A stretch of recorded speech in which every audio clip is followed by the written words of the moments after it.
আমাদের কাউকে বুঝতে হবে না। ঝগড়া করতে আমি অনেক লোককে উপস্থিত দেখতে পাচ্ছি এবং এই রাত্রিবেলা তারা কষ্ট করে আমার মেয়ের সঙ্গে যে ভিন্ন ঘটনা ঘটেছে এবং সে একটা কাজের জায়গায় সুরক্ষিত জায়গায় যে চক্রান্তের শিকার হয়েছে তার বিচার চেয়ে আপনারা এই যে কষ্ট করে সবাই দাঁড়িয়ে আছেন। সত্যি কথা বলতে যেদিন আমি মেয়েকে হারিয়েছি সেই দিন থেকেই আমি একটা বিরাট পরিবার আমার পাশে পেয়েছি। এইটা আমার একটা সত্যি কথা, আমার মেয়ের যে শোক সেটা অনেকটা কমিয়ে দিয়েছে। আজ ৬২ বছর আমার বয়স। এই ৬২ বছর ধরে আমি যা করেছিলাম, আরজি করে দুষ্কৃতীরা একটা রাত্রে আমার সমস্ত স্বপ্ন এবং আমার মেয়েটা ৩১ বছর ধরে যে পরিশ্রম করে যে পরিস্থিতিতে পৌঁছেছে, দুষ্কৃতীরা এক রাত্রে সব শেষ করে দিয়েছে। একদিনেই আমাদের স্বপ্ন সমস্ত চুরমার হয়ে গেছে। আপনারা তাও পাশে এসে দাঁড়িয়েছেন বলে আজকে আমরা গলা খুলে দুটো কথা বলতে পারছি এবং আমাদের বিরুদ্ধে যে অন্যায়টা হয়েছে আরজিকর হসপিটালে এবং সেই দিন থেকে আমাদের উপর যে মানসিক যন্ত্রণা প্রেশার তৈরি করার চেষ্টা হচ্ছে, তার যে আপনারা ভাগিদার হয়েছে সেজন্য আমি নিজে নিজে মনে মনে গর্ববোধ করছি।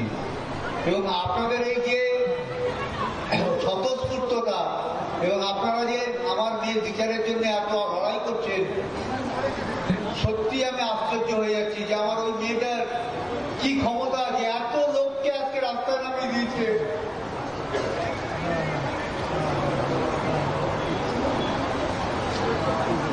আপনারা আশা করছি যে যতদিন আমি বিচার না পাবো আপনারা এই বিচারে আমার সঙ্গে থাকবেন এবং যে প্রতিবাদ করার তো প্রয়োজন, এইভাবে আমি সবসময় হয়তো আপনাদের সঙ্গে থাকতে পারি না, কিন্তু আমার হৃদয়টা সবসময় মনে রাখবেন আপনাদের সঙ্গে সবসময় আছি।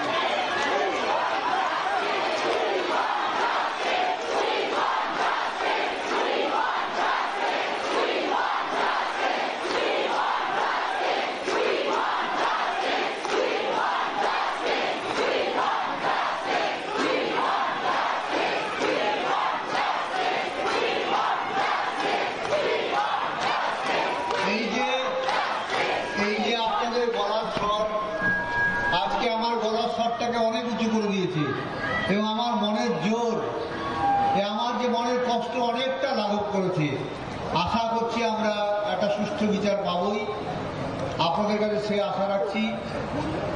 ছোটদের আশীর্বাদ করছি, বড়দের প্রণাম করছি এবং আমার পরিবারের সদস্য মনে করে এবং ছোটরা যারা এই আন্দোলনের সঙ্গে জড়িত আছে তাদের শুভ কামনা করে ভবিষ্যতে আমার এইটুকুই বলার আছে।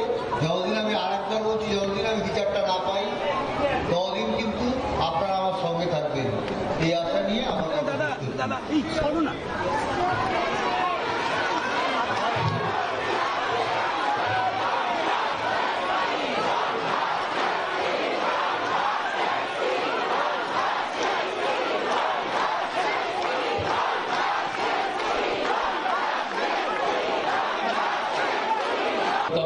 যে নামেই আপনারা তাকে ডাকেন, আমি তার দাদা। রাখির সম্মানটা আমি রক্ষা করতে পারিনি।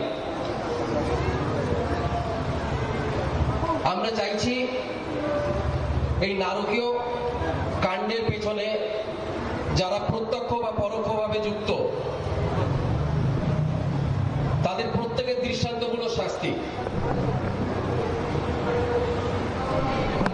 আমরা তো সবাই চেয়েছিলাম প্রশাসন আমাদের প্রথম থেকে শেষ পর্যন্ত সহায়তা করবে,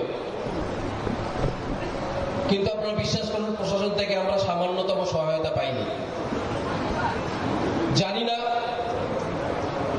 এই নারকীয় ঘটনাটাকে ধামাচাপা দেওয়ার জন্য প্রশাসনের এত কি ব্যস্ততা ছিল। আমরা পরিবার থেকে চেয়েছিলাম অভয়ের বডিটাকে রেখে দিতে,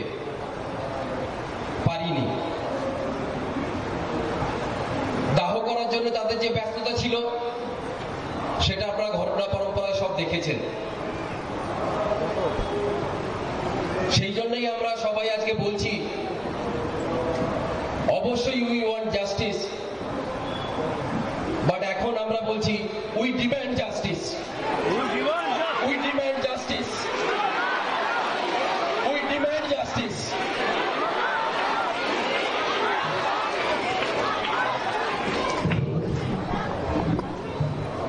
আমরা এটা বেশি